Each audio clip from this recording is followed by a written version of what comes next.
And one more. No, that's not it. The one that I want you to put up is the one of all the programs again, so everybody can see it. Okay. When you're ready, you good? All right, we're going to start over here with Ian. Governor, Deloitte said in a statement that Rhode Island Bridges was outside Deloitte's network. The question is, why was that the case? Was that a decision by Deloitte or by the state? Yeah, so I probably don't agree with that statement, but maybe Brian could kind of fill it in here a little bit more detail. So that has not been clarified between the state and Deloitte. I believe that comment is a technical alignment that the Rhode Island Bridges system does not reside in the Deloitte.com enterprise, and therefore they state that it's not on their domain. Just to put a finer point on it, I think the question a lot of people have is, what is the root of this breach? Why was Rhode Island Bridges left vulnerable? And was that on the part of Deloitte, or is there some other explanation? It's an ongoing investigation, so we can't provide any details at this point. We do expect a full root cause analysis that will provide those details. Great. Brian? To that point, though, do you believe that it was on Deloitte's end that the system was breached? This didn't happen on the state of Rhode Island, is that correct? The system is operated and maintained by Deloitte, so we believe it is not from the state. Governor, have you expressed any dissatisfaction with Deloitte? Can you say the tone and message you've delivered to them about what's happened here and the impact it's had on Rhode Islanders?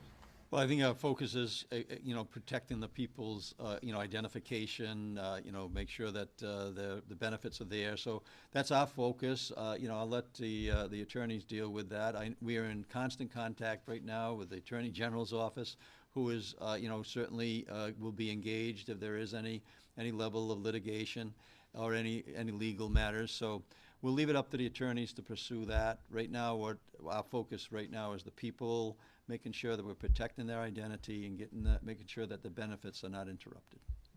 Gabrielle? How long do you anticipate this will take to resolve? And if it does go into next month, how confident are you that Rhode Island can continue delivering benefits and insurance coverage without I'm interruption? going to hand it off to people who kind of can answer that question. So again, this is ongoing. There are two parallel lines of effort right now, which is incident response to ensure that this is fully remediated, and restoration planning efforts so that we can restore the system in a timely manner so that it's stable and secure. So no estimation of timeline at this point, but we are pushing Deloitte to answer those questions. And if it does go into next month, are you confident that all coverage, all benefits will still be able to be given out to people across the state? Yes. Reverting back to our paper application process is one piece of gathering the information for program rules. We're making the connection with all the entities that help us deliver those benefits. So we have offline calculations, offline processes to ensure that we're able to continue to do that. So yes, it will be smoother with our system in place, but we definitely will be able to ensure that benefits are delivered. Just to be clear, is that January 1st that those benefits come out, or what is the date? The January benefits come out? It's not the actual first, but it's some of the programs have two separate issuances during the month. Some are the first week of the month. It depends on what day the first falls. So I'm not looking at a calendar. I don't want to say yes to the first. Thank you. And yes. A question for Mr. Tardif. So yes. I'm just trying to understand, these cyber attacks have unfortunately been happening all over the country. Obviously the Providence schools just had a similar situation. Why wasn't this private data, encrypted in preparation for something like this? So again, this is an ongoing investigation. We'll know the answer to the root cause when the investigation is closed. Okay. Can I ask you for one clarifying thing for Director Lang? I just want to make sure I understand. You said if people have already enrolled in HealthSource, or if they have automatic re-enrollment, they can pay on the phone or in person. If they have not yet enrolled, they need to enroll for the first time. Can they actually do that at all right now? What we can do for them is review their plan options. We can use the quick quote tool to get an estimate of what their eligibility will be, what their costs will be, take a look side by side with them, what their plan options are, and get a sense for what they might enroll in once the system is back up. So they can't enroll today, though? That is correct. We're going to work to minimize any impact to coverage for 2025. But right now, what we're focused on as a team is preparing in case that is how things go. We want to make sure that any alternative processes that we develop are safe and secure, and ultimately as convenient as possible for our customers. And then we'll be able to support their application once the system is back up and running. Is it really realistic, say, for a family of 4 or 6 to keep freezing and unfreezing their EBT card? It can be cumbersome, and if someone freezes their card, they do have to remember to unfreeze it before going in to make a purchase. I would suggest that changing the PIN is an option, so that if customers don't want to freeze and unfreeze, they can change their PIN and change it often, and that will have the same impact. Why were people allowed to continue applying for programs and entering their personal information for days after the state became aware of the breach? So the nature of the breach was not fully identified. We had been notified that the bad actor had potentially gained access to the system. So we weren't aware of the full extent of or if there actually was an incident. So we took every precaution that we could. And when it was determined that there was a breach, we took immediate action to shut the system down. Cal? Can you get Mike? Question probably directed best to Director Tardif. My understanding, and the governor confirmed a few minutes ago, that the bad actors, as you described them, have not yet released this data publicly and have not released it other than to the state itself. Would it be a correct inference to say that that indicates that the bad actors are in negotiation with the state or Deloitte or any other party? And to what extent can you share information about that? Again, it's an ongoing investigation, so I can't really discuss that. How does the responsibility for handling this breach divide between the state and Deloitte? Who is in the lead on this, and to what extent are you exercising direct supervision over Deloitte? As the governor stated, we're in direct communication daily with Deloitte, receiving threat information updates and incident response activity updates.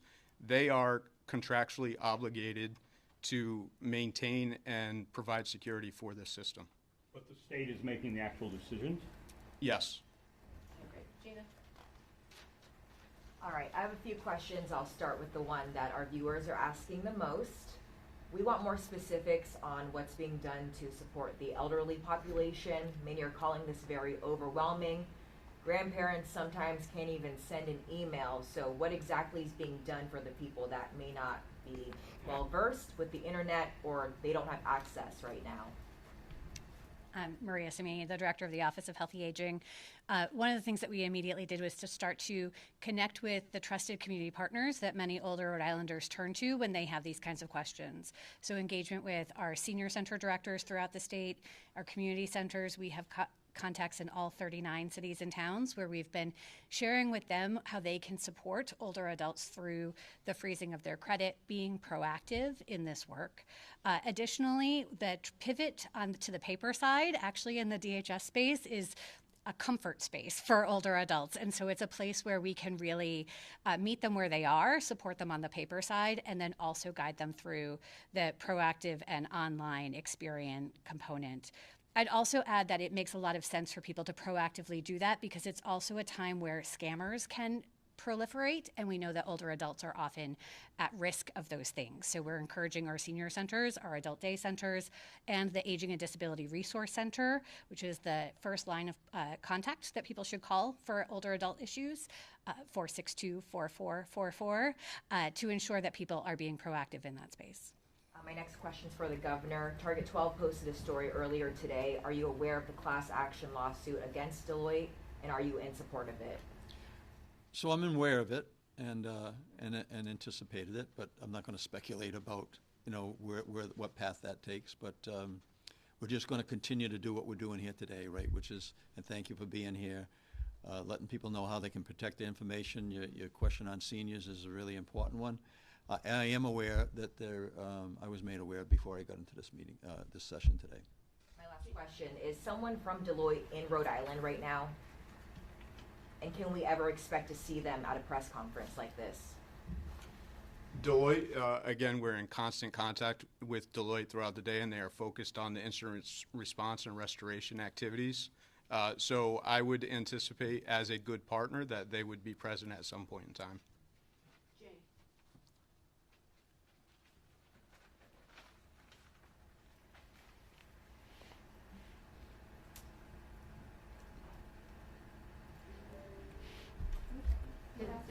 Bissette, did you want to, I'm sorry. It's fine, well, let's go to Alex. You good? All right. Can you, please, you mentioned about several hundred calls have come in, I think, to one of the departments, but how many calls have you gotten to the call center overall? I think yesterday, I think I saw it was about 1,100. 1,100. Yeah. Okay. Sorry, I thought a lot more people would have questions.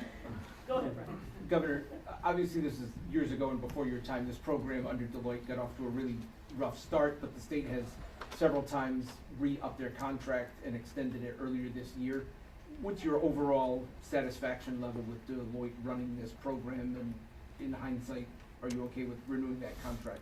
Well, if you asked me that question a few weeks back, I think you would have got a pretty positive answer. I mean, we just went through recertification of about 370,000 people on Medicaid, and I don't think there was no reason to call a press conference, right? So we're certainly concerned about it. I'm not going to speculate on where it all ends, but I think that I think Bruce has indicated that they have a heavy responsibility to respond, which we're working on, and we'll let the let it play out in terms of what the legal ramifications are. Last question, Ian.